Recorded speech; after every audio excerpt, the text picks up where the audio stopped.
নমস্কার বন্ধুরা, আমি আরও একবার এসে গেছি আপনাদের সামনে আমার গল্পের বাক্সটা নিয়ে।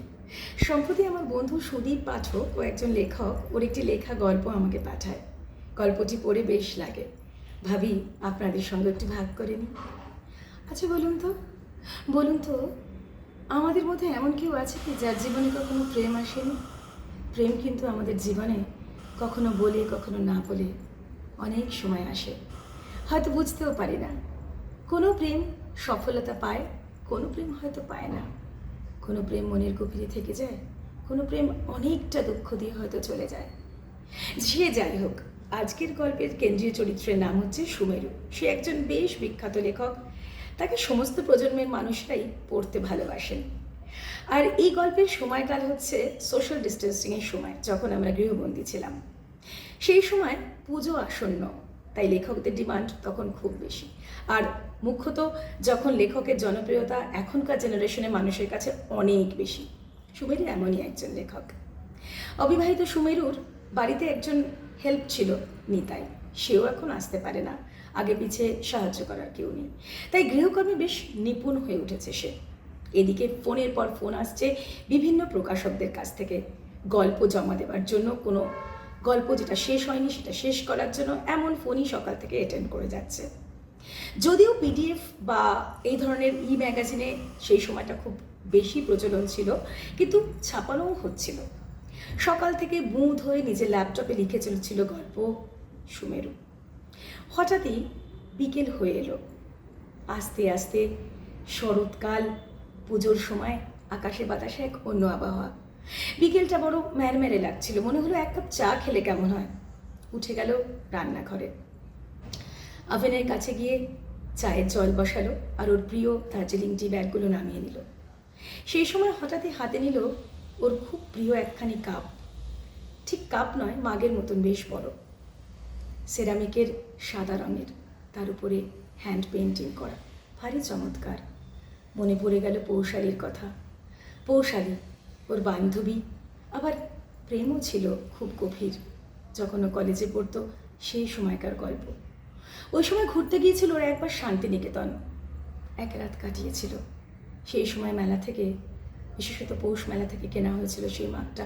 খুব যত্ন করে ভালোবেসে কিনে দিয়েছিল পৌশালী ওকে। তারপর কতবার ওর বাড়িতেও এসেছে, ওই কাপে চা কফি বানিয়ে ওকে মুগ্ধ করেছে। কিন্তু তারপর অতর্কিতে একবার প্রেমটা ভেঙে গেল, সব শেষ হয়ে গেল। ও চলে গেল অনেক দূরে, এমনকি ভার্চুয়াল ওয়ার্ল্ড থেকেও আনফ্রেন্ড করে দিল। এইসব ভাবতে ভাবতে হঠাৎ করে ওই সুন্দর কাপখানি হাত থেকে পড়ে গেল। ছন ছন শব্দ হলো। খুব কষ্ট হলো সুমেরুর। মনে হলো কি যেন একটা জীবন থেকে চলে গেল, কি একটা হারিয়ে গেল। ভাবলো তক্ষুনি টুকরোগুলো তোলে। তারপর থমকে দাঁড়িয়ে ভাবলো চাটা তো খাওয়া দরকার। কিন্তু পৌশালীর মুখখানা ভাসতে লাগলো চোখের সামনে। চায়ের পর্ব শেষ করতে করতে গল্প কিন্তু মাথা থেকে গেল না। আস্তে করে একটা সিগারেট ধরালো। ভীষণ ইচ্ছে করছিল।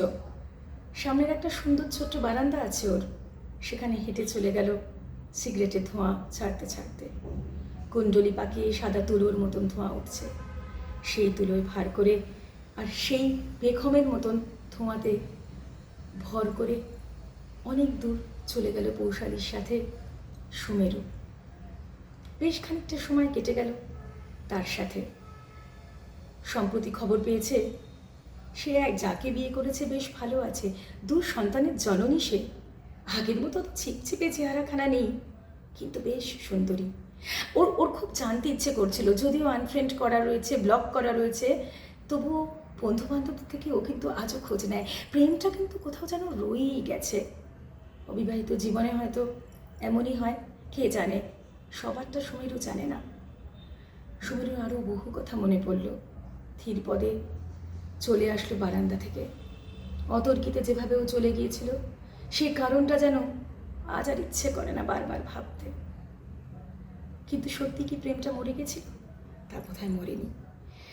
সুমেরু এঁঠো চায়ের কাপ ধুতে এবং পাত্র ধুতে আবার ফিরে আসলো রান্নাঘরে। সেখানে এসে মনে হলো ওই ভাঙা টুকরোগুলো কুড়িয়ে নিয়ে সযত্নে রেখে দিতে। হাতে উবু হয়ে নিচু হয়ে বসে তুলেও নিল, একটা রঙিন খামে যত্নে রাখলো। তারপর থমকে দাঁড়ালো, নিজেকে নিজেকে ধমক দিল, ধমক দিয়ে বলল, না না, আমার একলা সন্ধ্যের সঙ্গী কাউকে হতে হবে না, আমি নিজেই নিজের সঙ্গী, আমার তৈরি চরিত্ররাই আমার বন্ধু। এ কথা ভেবে উদাস নয়নে ফিরে গেল নিজের ল্যাপটপের কাছে।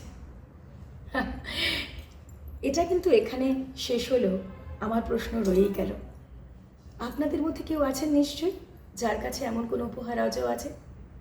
যদি থেকে থাকে ভেবে দেখবেন সেই উপহারটি রাখবেন না ফেলে দেবেন, আর রাখলে সেটা কিভাবে রাখবেন? ব্যর্থতার পাণ্ডুলিপি হিসেবে, নাকি উৎসাহের এক প্রদীপ হিসাবে যে প্রেম আজও আছে, বেঁচে আছে? সেটা আপনার সিদ্ধান্ত। আমি আবার ফিরবো এমনই ভিন্ন স্বাদের নানা গল্প নিয়ে। ততক্ষণ পর্যন্ত স্টে টিউনড। আর যদি খুব ভালো লাগে আমার এই গল্পখানি, তাহলে বন্ধুদের সঙ্গে শেয়ার করতে ভুলবেন না। আর লাইক আর সাবস্ক্রাইব কিন্তু অবশ্যই করবেন আমার পরবর্তী গল্পের জন্য। নমস্কার।